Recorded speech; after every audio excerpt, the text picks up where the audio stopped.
చెట్టుకు 3 పువ్వుల్ని పుట్టించ పార్వతమ్మ ఈ పువ్వుల్ని చూస్తుంది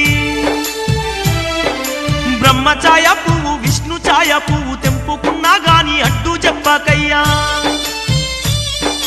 నా ఛాయ ఉన్నట్టి పువ్వును ముట్టితే బుసగొట్టి నువ్వు బెదిరించవయ్యా బెదిరించుగాని కాటయ్యబోకు నన్ను పార్వతికి దూరం చెయ్యకు నీ భయముతో నా పర్వతమ్మ కైలాసానికి ఉరికి రావాలే నా మాట పాటించు ఓ నాగరాజయ్యా